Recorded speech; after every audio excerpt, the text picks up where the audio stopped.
میں نے شرق سے غرب تک میں سفر کیے ہیں.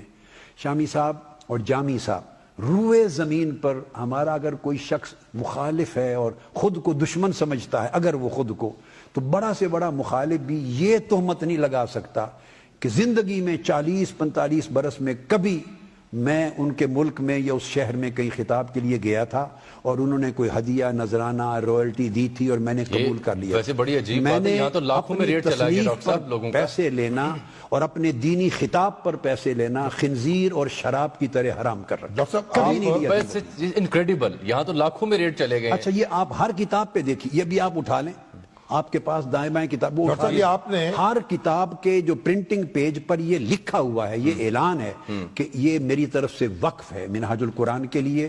میں اور میری اولاد، میری فیملی اور میری نسل بھی خدمت دین جو کی ہے زندگی میں، تحریراً، تقریراً، تبلیغاً، قولاً، فعلاً، اس کے اوپر ایک پائی لینا ہم نے اپنے اوپر حرام کیا. تو یہ سب اللہ اس کے رسول کی رضا کے لیے. بہت انکریڈیبل ہے، بہت انکریڈیبل. ڈاکٹر صاحب یہ بتائیں کہ پھر یہ تو آپ نے انگریزی میں لکھا، آپ نے عربی میں لکھا، اردو کے علاوہ میں نے تین زبانوں میں، تینوں زبان. تو آپ یہ مجھے بتائیے کہ پھر آپ یہ اگر تو جزوی سی بات آ جائے گی تو پھر آپ کا گزر کیسے ہوتا ہے؟ وہ ہمیشہ میں نے اپنی ایک چھوٹی سی تجارت رکھی ہے اپنے دوستوں کے ساتھ پوری زندگی میں، اوائل 80s سے لے کے آج تک. جب میں نے پنجاب یونیورسٹی کی پروفیسرشپ چھوڑی اس کے بعد سے، بلکہ اس زمانے ہی کر دی تھی، تو میں تجارت رکھتا ہوں، چھوٹی انویسٹمنٹ کرتا ہوں اور اس سے رزق حلال بشکل تجارت لیتے ہیں، اس کا ٹیکس پے کرتے ہیں اور وہ ڈکلیئرڈ ہوتا ہے بزنس. میرا اثاثہ، آپ کے اثاثے یہ کتب ہے؟ میرے اثاثے تین ہیں، یا میری کتب ہیں یا میرا خطاب ہے جو 10,000 کے قریب موضوعات میں دنیا کے پاس موجود ہوتا ہے، یا جو میرے کارکن ہیں جن کو میں نے تربیت کر کے اس کردار تک پہنچایا ہے، یا میری تحریک ہے. دنیا کے 90-100 ملکوں میں وہ ادارے ہیں جو خدمت دین اور آئندہ نسلوں کی تربیت کے لیے بنائے. یہ 4 اثاثے ہیں میرے. تو آپ کا لکھنے کا طریقہ کیا ہے؟ کس وقت لکھتے ہیں آپ اور کیسے وقت نکالتے ہیں؟ یعنی 550 کتب مطلب چھپ گئی. جی میں وہی کہہ رہا ہوں، یہ تو بڑا حیران کن. اس کا یعنی ہسٹری میں بہت کم ایسے آپ کو مواقع ملیں گے.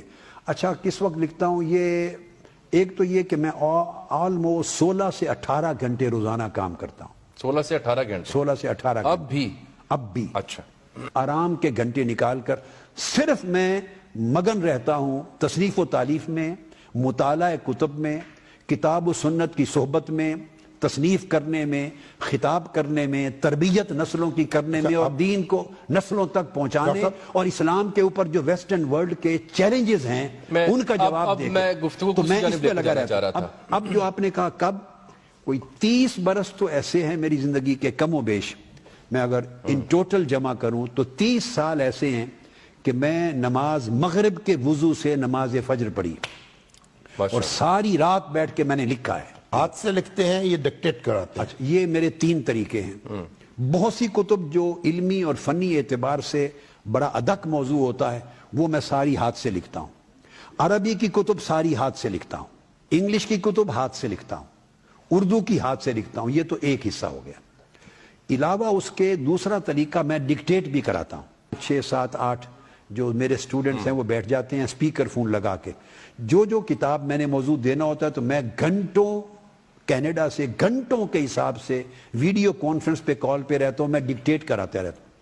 ایک کو ڈکٹیٹ کرا دیا، وہ اٹھ گیا، دوسرا موضوع دوسرے کو کرا دیا، تیسرے کو کرا دیا. کتب میرے سامنے ہوتی ہیں، کتب میری آنکھوں کے آگے بھی اور اس کا مواد میرے ذہن میں بھی ہوتا ہے. آپ کے جو معاونین ہیں، ریسرچ معاونین، وہ بھی تو ہوں گے، وہ کتنے بڑی تعداد؟ طلباء ہیں، وہ 15 ہیں.